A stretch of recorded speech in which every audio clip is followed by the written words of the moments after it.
2, drink water. Don't drink and drive. Game over! Take it light. Okay. Now you're more fluent. Back he's got 3! Up, Bears. So this is really good right here. Absolutely. Let's do it. Welcome back to Texas Rangers with the Boys. We are the Boys, your daily Texas Rangers podcast by a couple of pro wrestlers who love Rangers baseball. And, man, we want to thank you for making us the first listen of your day. Just a quick reminder, there is a banner hanging in that stadium that says 2023 World Series champs. You can't get me to shut up about it because I'm so happy about it. And I'm also so happy about that the Rangers, for whatever reason, still have Travis Jankowski on their roster. We're going to talk about that. We're going to talk about Jacob deGrom. We're going to talk about some young pitching for the Texas Rangers and some excitement around that. We got 2 box scores, so it's going to be a good time, and who knows what else we'll talk about. Before we get started, don't forget to check me out on social media, Kevin Lee Frazier. That's Frazier. You can check out Texas Rangers with the Boys on social media, TX Rangers, WTB. Don't forget to check out the website, TexasRangersWithTheBoys.com. That's all one word. And, don't forget to check us out right here on YouTube, Sports Fluent Network. All you got to do is go to YouTube, search Texas Rangers with the Boys. You'll see us right there. Big shout out to our farm hands who subscribe to our exclusive content down on the farm with the Boys. Joining me, as always, my co-host, the 300-pound manimal, a.k.a. Bull. How you doing, buddy? Where can they find you on social? Oh, doing as good as expected after a Rangers header sweep. I guess it technically wasn't a doubleheader, right? Because the Rangers didn't get an extra player, call up, whatever the case may be, because last night's game had technically started because they threw 4 pitches. Garrett Crochet threw 4 pitches, and then he did not come back out to start today. So the Rangers saw a couple of different pitchers than what they were. Well, I guess they were expected to see Flexen, and then they got. We'll talk about the other pitcher later on in the box score because names. It's the 31 and 102, 103 White Sox. I don't know any other names besides Lewis Robert and Andrew Benintendi. The rest of them, I don't know none of them. I don't know none of their names. Yeah.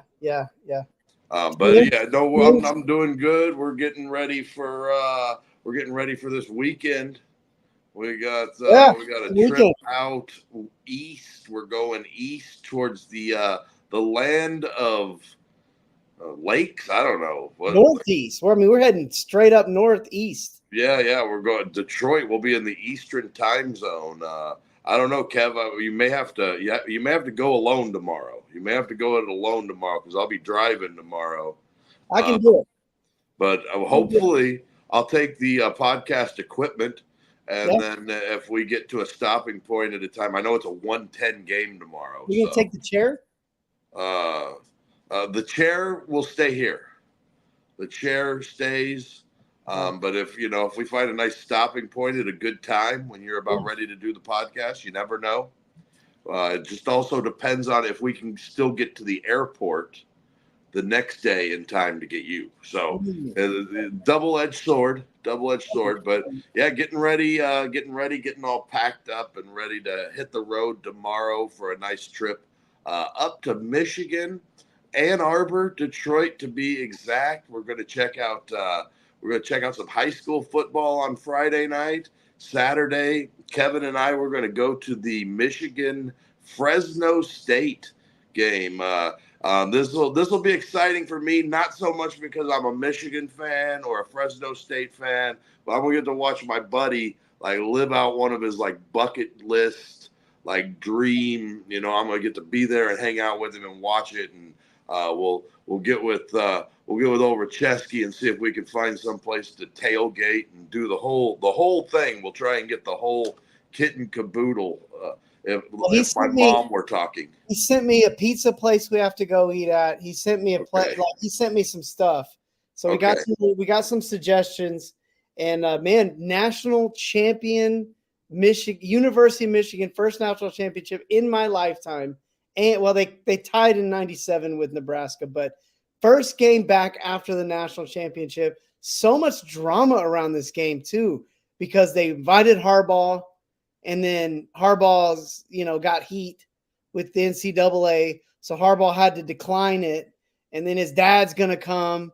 And then the coach is in trouble now. And I love it. It's great. I love it. The Big Ten is extremely exciting these days. Well, my two favorite teams get to hang a banner in the same 365-day period. Hey. So, you can't complain about that. But you know what else you can't complain about?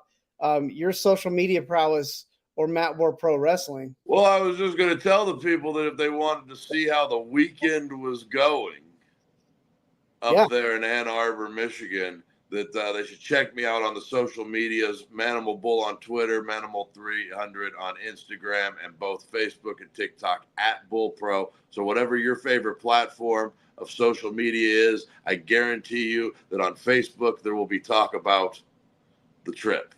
Good. Can't guarantee the rest of them. No guarantees. No guarantees on the rest. But Facebook for sure. I'll probably even pinpoint my location at times when I'm in the farmlands of Indiana or wherever I happen to be at the time. But anyways, enough about the travels. Michigan football. No one really cares about that. No one does. These are Ranger fans. There's a couple of Texas Rangers with the boys guys that care about this. Yeah, apparently at least two that I know of. It's out of control. I don't know how to handle it. Go Illini. They're playing Thursday night. If I get there, if I leave at a proper time tomorrow, I could go check out Illinois tomorrow night. But I'm going to be doing that in October, so I won't be rushing along. But I do have to rush through this. Yeah. So we can start talking about Ranger baseball. Friday, October 18th, the 2-year anniversary show for Matt War Pro 2YA. It's going to be at Martin House Brewing Company, East Fort Worth, there on 121 in Sylvania on the banks of the Trinity River. And it's quite convenient that they're on the banks of the Trinity River because the main event will feature the Trinity River Heritage Championship, and it will be a 4-way dog collar match, including wrestlers Damo McCullough, Big Brick Savage, Dante Leone, and Dante Smiley. So there are 4 very, very talented competitors in this match. Dante Leone, he's going to have to do everything he can to hold on to that Trinity River Heritage title one more show because these guys are coming at him. Everyone's going to be out there. You should come on out, check it out as well. Starry's Ice Cream will be there with all of the delicious ice cream treats. Martin House Brewing on site. Get all the beers on tap. They'll have plenty of beer for you to take home, and they'll have food on site. So come on out for the wrestling, stay for the food, enjoy all that Matt War Pro has to bring to you on their 2-year anniversary show, 2YA, from Martin House Brewing Company. Well, so the Rangers stay tied with Pittsburgh for the 24th best record in baseball with that 2-gamer that 2-gamer against Chicago, but they do move up. They pull within 9 games. 9 games, yeah, 9 games of the Houston Astros before September 1st. We talked about it. What was it? September 11th. They need to be within 5 games. And if they're within 5 games at September 11th, I will start paying much more attention to the games. I will be much more inclined to tell you better box score results. But today, I have to admit, I watched all 18 innings of baseball. Very well pitched games. I thought all the pitchers that worked today were really good. Outside of the one guy that got roughed up a little bit there by the Rangers maybe it was the 4th or 5th inning there in the second game. Had to have been the 4th inning or top of the 5th. Yeah, top of the 5th. But other than that, everything else was really well pitched. Well, I stand corrected. Rangers actually moving to a tie for 23rd. Ooh, Move within a game selling us behind. short. Selling us short here, Kev. And they're moved within a game behind 22nd ranked Cincinnati. So, we're climbing. We're climbing, and there's good news on the horizon. There is a lot of good news on the horizon. Hey, Jacob deGrom, man, looked really good in his rehab start. He was so good in his 2 innings. He had to go throw in the bullpen afterwards to get work in. He was so good. He was, he was in the strike zone. Wearing them poor AAA kids out. Those are some of the best AAA. That's probably one of the top 2 or 3 AAA teams in all of baseball. And deGrom was just wearing those kids out. I know he only faced 6 hitters. I think he only faced 6 hitters this time. But he was so good. Everything that you had all those dreams of in December of 2022. Whenever that signing happened, and you're like, man, this is the guy. This is why you go out and sign a big free agent. And so far, it hasn't been extremely, profitable for the Rangers, but they have a world championship to their credit with him, And they're 6-0 in games started by Jacob deGrom. So that can very well even push out to 8-0 by the end of the season this year. Well, and they don't. Without 6 wins from deGrom last year, they don't make. They don't make the playoffs. Yeah, because you can't guarantee those 6 wins if he doesn't. It all matters, games. Man. And it all has a trickle down effect, right? It's all kind of like the idea this year that we've talked about so much with. What if he wins those 6 games at the end of the season? He's the hero of the freaking. Oh yeah, this year, if he comes back and wins 6 games, the Rangers make the playoffs.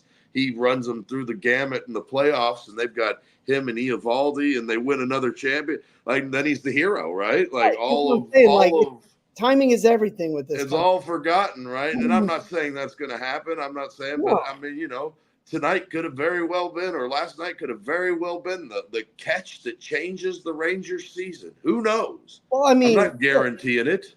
But look, you got great pitching coming back. You have, if the team could just hit like they're supposed to, and they've shown much more signs lately than they have in the last 6 months or however long the season feel like. And I think another thing to really take away from deGrom, I know that's kind of the topic we were on, right? Let's talk about deGrom. Is that the fastball velocity is there. The slider looks. He had one slider that was kind of middle that got hit pretty good, but it stayed in the ballpark.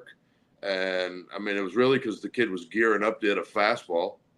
Honestly, that's the only reason he put actual wood on it, was he was gearing up for a fastball and got a slider right down the middle of the plate, and yanked it. But other than that, everything else was just so solid. 97 to 100 on the radar gun. The slider was working in and out at 91, 92.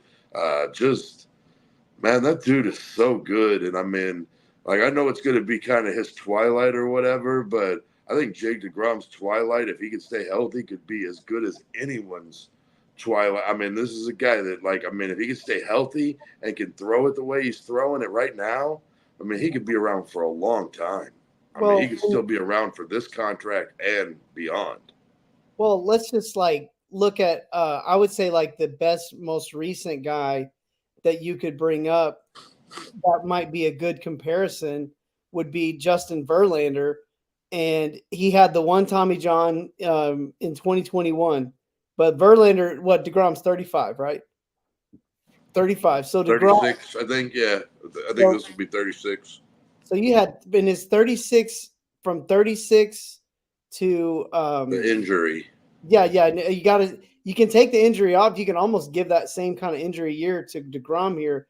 But Verlander was an average of 13-4, 22 starts, 142 innings pitched, 159 Ks.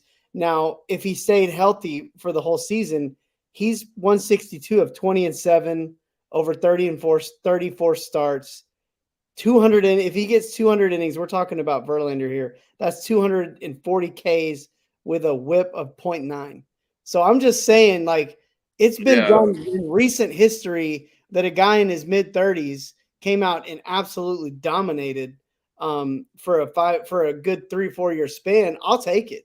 Yeah, and I kind of like, if we get that and we get the next 3 years of this contract, or just what we've seen over the course of, that what you're talking about with DeGrom, I'll be completely happy with that. And you're looking at a starting pitcher that can go out there and keep you in a ball game at any time. Well, let's look at a guy like Max Scherzer as well, who is really good in that stage of his career as well. I mean, at 36 years old, in 2021, he was 36 years old.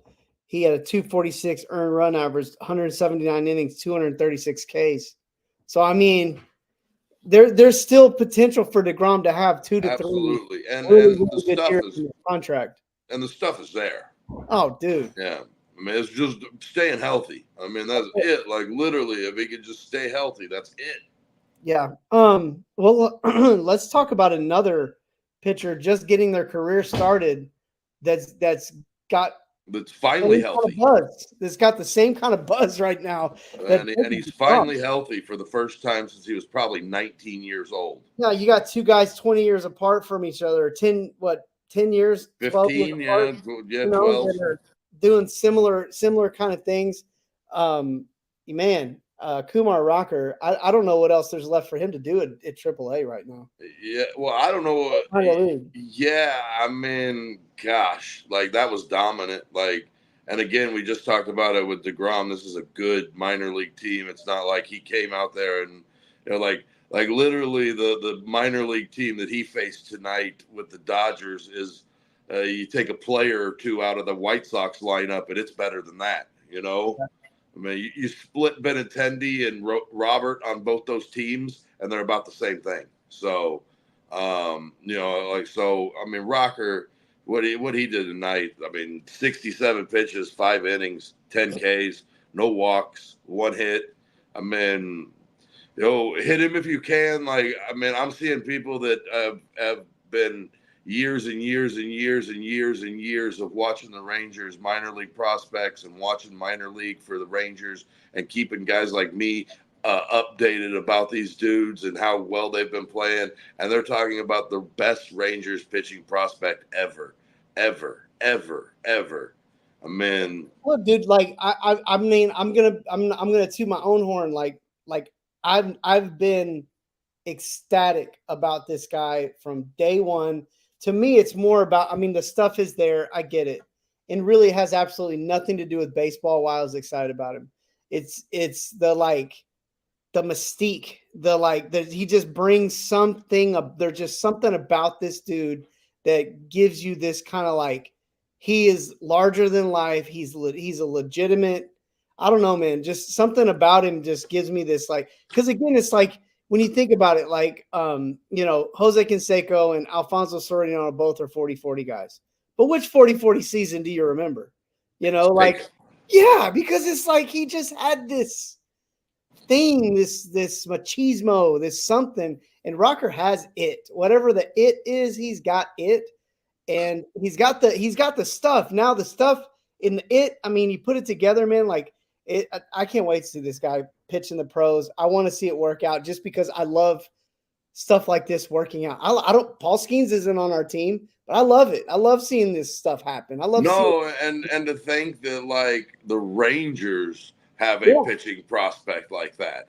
I mean, and tonight or last night we got to see another. I mean, I didn't think Jack Leiter was nearly as bad this time out. I thought he had a little bit of bad luck in the first inning with the catcher's interference. I mean, you don't walk the leadoff hitter. We all know that.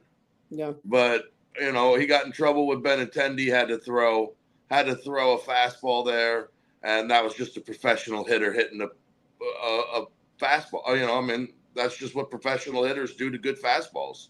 Yeah. And, he kind of – but anyways, let's not get into – we got time to, but we're talking the Rangers right now. We're excited about Rangers pitching prospects. And I don't even know the last time. I mean, Hans Kraus Cole, I mean, yeah, we liked those guys, but they weren't they never got to a level where they were exciting. But Rocker, man, Rocker is really like DeGrom, same thing. Like the only thing about Rocker is health. That's it. Like everything else, he is surefire as no doubt, a no doubter as you can get, and you can just see it all over him. Like you can see it in college. You can see it like when he got into the minors and started pitching last year. Iker, I was just like enamored. I was like, dude, this guy. When you watch him out on the mound, when a player is visibly different, when you look at him on the mound, like when you look at him and they're just like Walcott, like you look at him and you're like, dang. And remember when the Rangers drafted Rocker, the thought was that he was going to be a closer. Well, and people had that idea that he was going to be a closer, and he was at spring training when you went out there. Remember? Yeah, and he looked like he should absolutely have been there. And watching him, yeah. And one thing I read today, and it was kind of funny, or I read last night, was one of the guys that we follow and talk to quite a bit on Twitter is the guy that he's the beat writer for the Hickory Crawdads. Mm-hmm. And he said last night, he goes, I feel robbed that I only got 6 games of him last year. Right.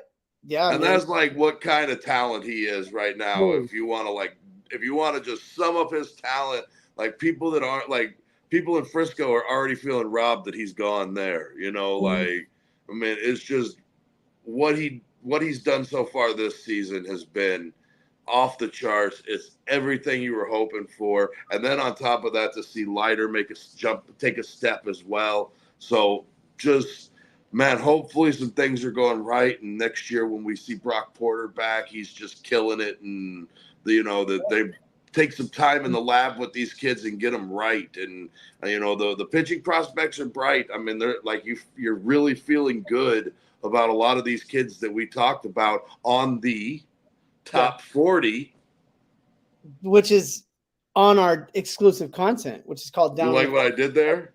Yeah. You just got to let me take it now. Yeah. Oh, sorry. So I was spowing.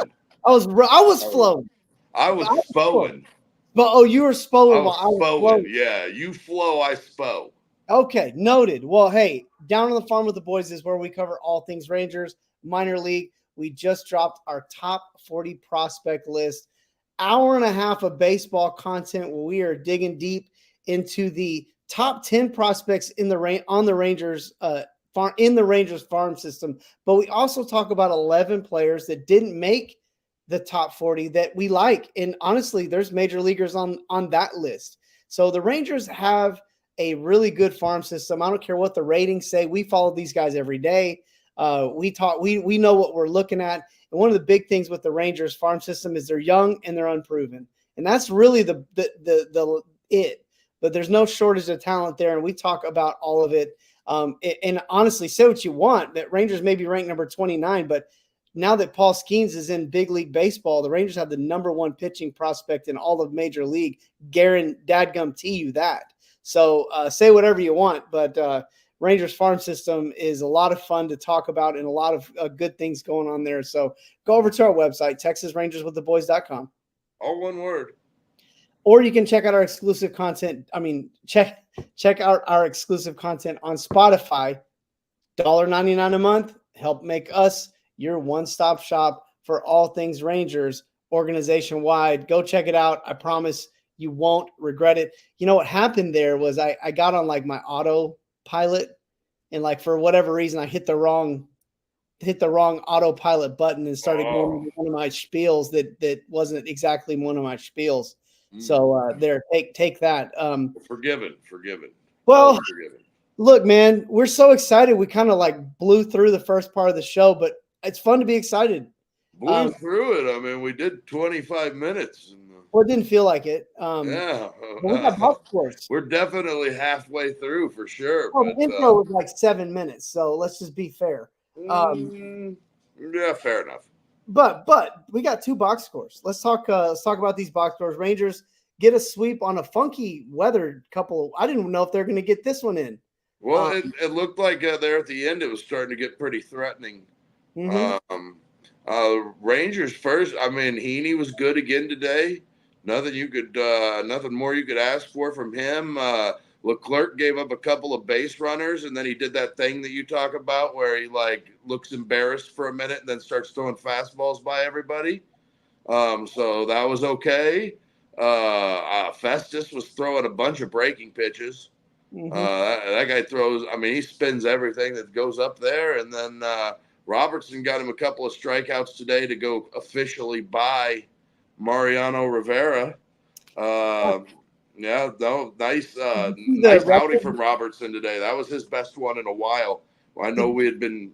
Did you see the record? Did you see the record that he's actually closing in on the all-time reliever strikeout record? Yeah, and he's got an option for next year, so he's playing next year. Put him in, man. Put the guy in the Hall of Fame. I think he's going to be when all's said and done. I mean, the things that he's done. I mean, replacing Mariano Rivera, replacing old buddy that got hurt for the Mets last year, and doing a really good job for them until I mean, Robertson's been good his whole career. I can't remember one time where he wasn't good. Yeah. And then we talked about that season where he had the 1.08 ERA. That was one of the most, that like for a stats person, that was like one of the most like, I didn't know he had I mean, that season just stood out to me. You don't see that very often in anybody's box score or in anybody's stats line. But anyway, but yeah, Rangers pitching does good. The offense, it was just kind of, they got a lot of base runners, just not a heck of a lot of slugs. Bunch of dumb base running mistakes early in the game. That double play in the first inning that, they basically ran themselves out of first and third, one out, and they got one run across, and you thought that, they could have had a couple more there, and then they put a little something together in the late innings there in the sixth, I think, or the seventh actually. Flexen was good, but it was exactly how we kind of called it. Like somehow the Rangers will make this guy look like he's a Cy Young for an afternoon, and they did. But they got to him there late in the seventh inning and put a couple up right there, and that was the difference in the game. Well, Kirby Yates gets the close or closes it down. Well, I got a little distracted there, but hey, there was a Zeke Duran sighting in this game. Yeah, he also had a dumb base running mistake too. Yeah, but he got him a couple of hits. I mean, couple of hits, yeah. Yeah. One was seeing eye, the other one was okay. But yeah, then he got caught stealing. In the third inning, they had runners at first and second, one out, and that's a few times this year where he's done some stuff. But this, honestly, the Rangers have had like Josh Smith has had a bonehead base running. I've seen Dallas Garcia have some boneheaded base running stuff. I mean, well, Garcia today too, getting caught at third there in the first by the catcher. The pickoff the other day before yesterday or whatever it was, the Monday. Yeah. They kind of ran themselves out of a little bit, but Corey Seager comes through big for them whenever they need him to come through. That's kind of what he does. We'll talk about it more next game. But probably going to be not long for Josh Smith in that 3-hole. I don't know. He had a hit or two last night. I can't remember. He had one in the first inning that was only not an RBI because Seager had to freeze on a line drive. There's some ugly at bats going on right now. Some like 3-pitch. Well, and he's got bad stuff. He's hitting 200 in August, and I think that's the big key. He's slugging about 270. So I just, again, I'm like, I love the little guy, the little guys, I know you do. I know. But at this point, like, I feel like, Nathaniel Lowe, Josh Young might be more suited in that, or might be better off getting that spot for the time being. And maybe just Smith does better when he's not in kind of those, big time run producing maybe he is a 7, 8, 9 kind of hitter, and Well, maybe, and even if it's a 6, 7, 8 hitter, really, I mean, that's where the Rangers are kind of in their find out stages. They feel pretty confident with Tavares at 9 most nights, but Mhm. I mean, even that hasn't been great every night. Well, why don't you I do guess the the thing? Bo, right? Festus with the W. Is that right? Yeah, Festa. Festa. I like Festus. It makes me think of that wrestler that was kind of goofy. Yeah, I like Or, Fester because it's a verb. but Festa with the W. Who got the loss for the White Sox? Flexen 2-13. Flexen, yeah, 2-13. Well, maybe he just has a bunch of losses because the White Sox keep him in there long enough for him to blow it for him. Yeah. And then Yates gets another save. Man, Yates is good, man. Yeah, it's fun to watch, isn't it? Yeah, it is, man. He knows He's what in a zone. Well, and he knows what he's doing. He's got he's got a very clear strategy. He knows exactly what he's out there trying to do, and he does exactly what he wants to do, and he does it well. I'm calling it right now. Kirby Yates will be my Danny Santana. Don't try and get another one from him. Yeah, or thanks. We have the other one, the thanks for. I can't remember what that was. Yeah, it's we'll have to look at it, but I know there's a Danny Santana. fun. Don't try and get another one or whatever. I feel like that might be Josh Smith. Very true. Very true. We got candidates. Well, let's get everybody excited about the year-end show here before September 1st. Those year-end awards, get people excited about those. But hey, good win. You take them however you get them. Desmond, thanks for your contribution. Award. We could have Robertson or Yates on that one this year. So yeah, both. All right. Well, let's talk about this 4-3 dramatic high drama in the second game of this doubleheader for the Rangers. White Sox get a little lucky, I guess, with Leiter early. Get him early. I didn't think Leiter was bad. I didn't think so either. Yeah, and nice to see the Ks per 9 be where they need to be. You don't want to see that many base runners. I just feel like we kind of already touched on what we think Leiter needs to do. If you haven't heard that episode, I don't know which one it is, but we talked a long time that command is the issue. And how many times did he throw a fastball like way out of the zone? Well, and a lot of times it wasn't in like an 0-2 count or something like that where you're thinking he's going to throw a fastball out of the zone. Out of control. I thought the slider stayed up a little bit, but when it was in the front of the count and it was up, it was okay because he had people guessing fastball. When he was keeping batters off balance, he was a lot better. I thought he had some really decent at bats where he battled that first inning after Benintendi got him. I mean, he kind of really calmed into the game. That 3-pitch strikeout that he had against the left-handed batter Sheets there, that was probably his best at bat of the night. I thought in the first inning there, he was struggling. He needed something quick. He needed an out, and he threw his best slider of the whole evening. And then I think one inning there, he was behind. He was having a little bit of trouble, and he threw a pretty solid slider right on the black to get himself out of that after he couldn't get the swing and miss down below the zone. So I saw like sparks or like flashes of really great this time, where the last couple of times we didn't really see like that, those sparks of great or those flashes of great. But I think we saw a little bit more of it. We also saw him lighten the gun up at 99, 100 miles an hour. He was staying between in the first couple of innings, he was staying between about 98.5 and 99.7 on the fastball. So the velocity was good. It did go down a tick, as I think he was kind of overthrowing in that first inning to try and blow guys away because he was struggling a little bit. One other thing, and again, I'm not one for making excuses, but I do think he was a little bit amped up, and so he was like kind of sweaty, and it was real humid in this game because of the rain. You could tell he was just like covered. I mean, he might have had some issue with grip there, and he would never go get up on a podium. Yeah. Oh, well, my grip was bad because of the rain and the humidity, and I'm sweating, and these jerseys suck. I don't think he would say that, but we can say it. And to me, I saw his jersey was drenched. I saw he was sweating. He's wearing a long sleeve shirt. And in my mind, I'm like, I mean, maybe there's quite a possibility that some of that lack of, like, the ball looked like it was flying out of his hand every now and then. The one thing I'll say, though, of the starts that I've watched, and again, I haven't watched like every inning, every pitch, but I have watched some innings of his when he was at AAA, especially recent.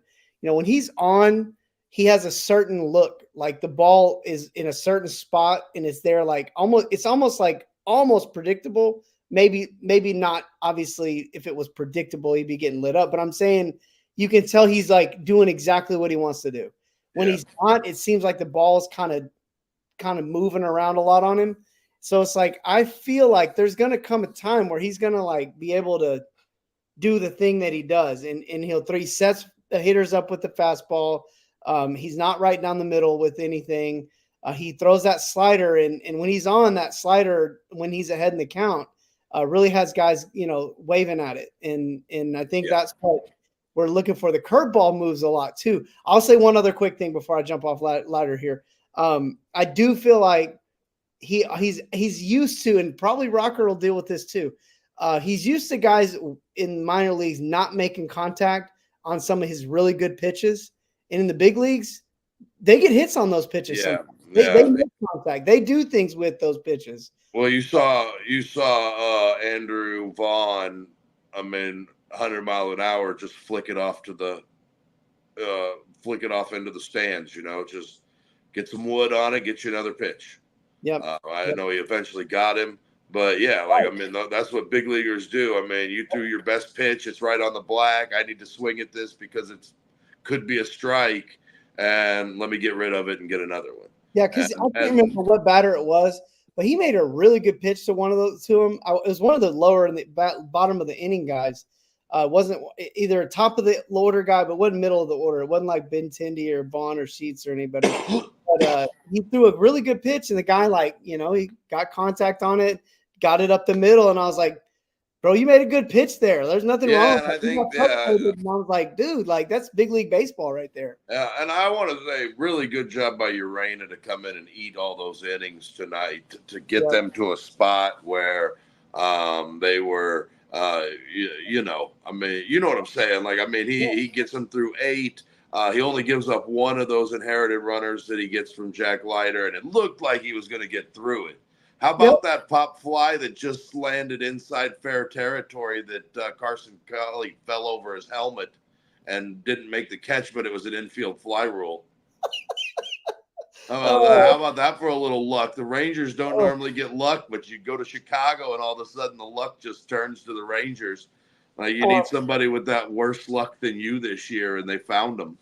Before you wrap it or talk about Chafin Anderson or the late inning heroics, with Urena too, one thing about him I've noticed, he seems to be a lot better when there's nobody on base than when he does that. Like when he comes into a game and he's kind of in a spot, he's not the same pitcher as he is when he comes back out. And and I know a lot of pitchers do that. I know that that's an obvious thing, but relievers are already they're used to that. I thought he did a really good job tonight. He got the infield fly. He got the line drive out there to Tavares, and then just I think it was Sheets. He just got some wood on it, got it back up the middle, did what you're supposed to do, and put it back through the box, and it found a hole.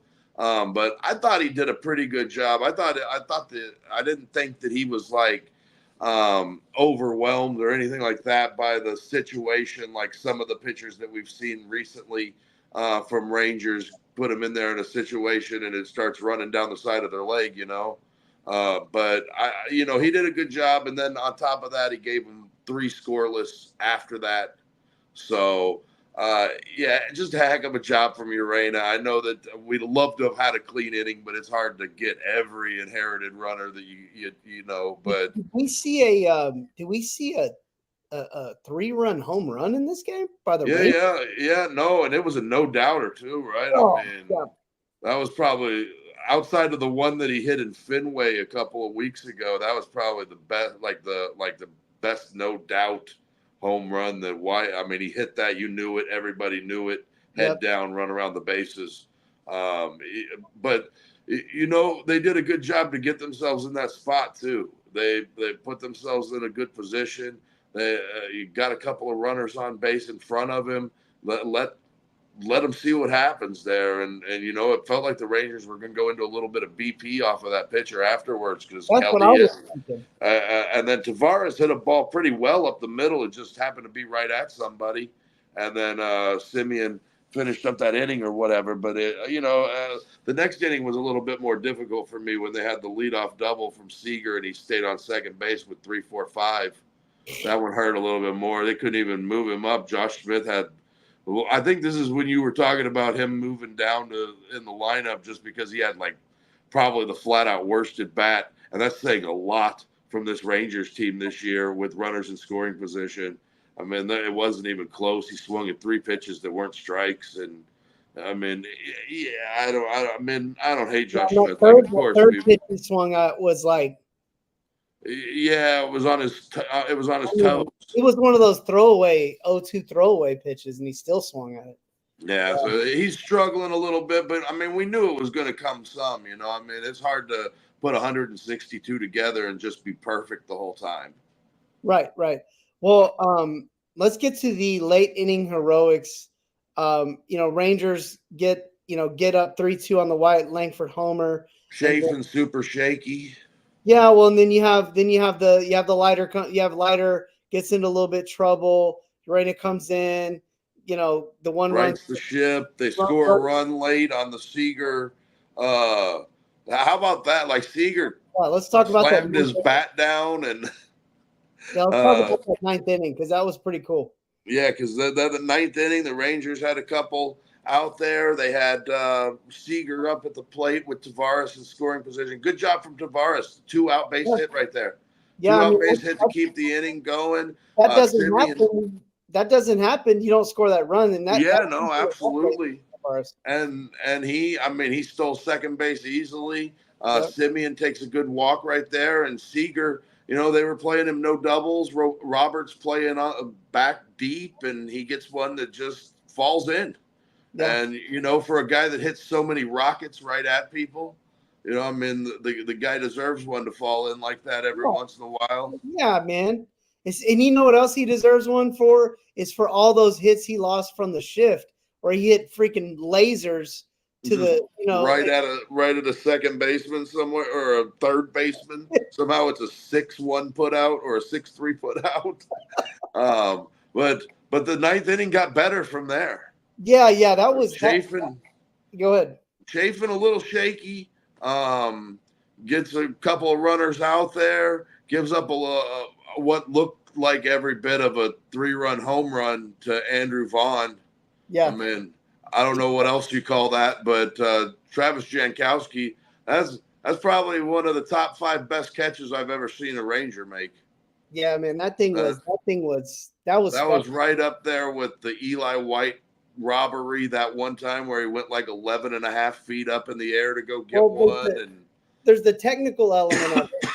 It's a beautiful. It was like his whole arm was over the thing. Oh yeah, and he snagged it like snow cone style. But it's also what it meant. I mean, that game's over. Yeah, that's literally the game. He won the game for them pretty much. This is the difference between 9 and 10 right now.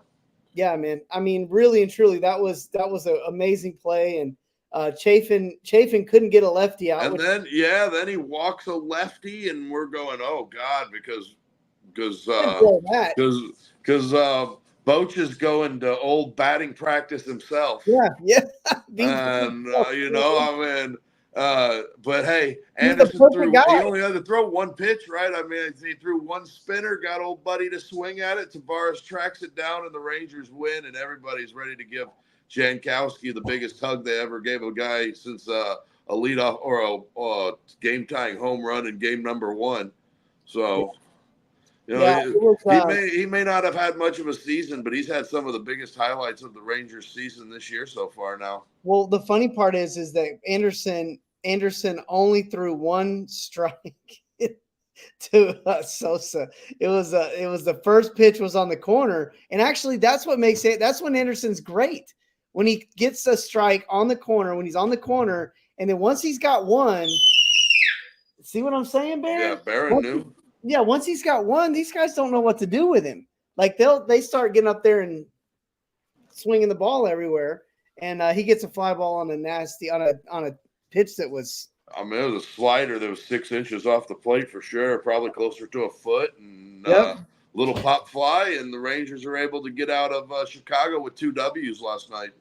Yeah, and so now Rangers getting ready to. Oh, you want to do the wrap? Oh yeah, let's see. So Urena gets the win. Mm-hmm. Give me the name of the White Sox pitcher who takes the loss. It was Anderson, not Brian Anderson. Dustin with a J. Yeah. Justin. Not the former shooting guard for the Mavericks. Not that Justin Anderson. No. A different Justin Anderson. Probably played in the Rangers organization last year. They've had so many Andersons in their organization in the last several years. Huh? Grant Anderson gets the save, too. And Grant Anderson. So we got an Anderson loss, an Anderson save. Grant Anderson, that's got to be his first save of the season.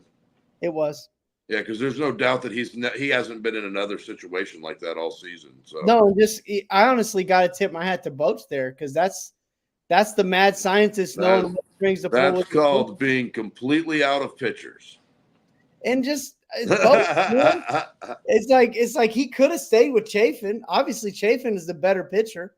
Yeah, but he liked the matchup, and he got the matchup he wanted, and ended up getting the result he wanted. And I noticed in the post-game presser last night, he had a pretty big smile on his face after everything kind of went right there for him at the end. So, that was one of the things that we talked about, seeing some things go right for the squad. Yeah. Again, I'm not 5 games in September 11th, we'll start getting more intrigued by this thing. But I mean, there's little things that are happening right now that I'm kind of watching and seeing, that weren't happening earlier in the year. A lot of times when they take an L, the other 2 teams in the division would win. Right now, when they take an L, they're kind of getting the saving grace of the other 2 teams losing. So, we'll just see what happens. But they got Chicago again tomorrow. Yeah, we could get that sweep. It looks like the Rangers got Eovaldi on the mound. Yep. What better person to have out there to lock in a sweep than Eovaldi? And then he's going up against Nick Nastrini, who is a 24-year-old righty, 6'3", 215. He's 0-5 with an 8.39 ERA. My only plead right now is Rangers. These guys are at the end of a 4-game series. They're down to nothing pitching-wise. Do not go out there and make Nick Nastrini look like, Garrett Cole. Walter Johnson. Blow the doors off of this guy in 3 innings. Get to the bullpen and let's walk out of there. Let's have, your backups in, because I would guess somebody's going to get a day off tomorrow. Oh, for sure. Probably couple. Probably Seager and maybe even Garcia. Yeah, but man, I want to see the Rangers blow the doors off this guy, get the sweep so that we can go into this homestand because they got Oakland behind it. Yeah, they got Oakland and Los Angeles on this upcoming 10-game homestand plus a day off after that.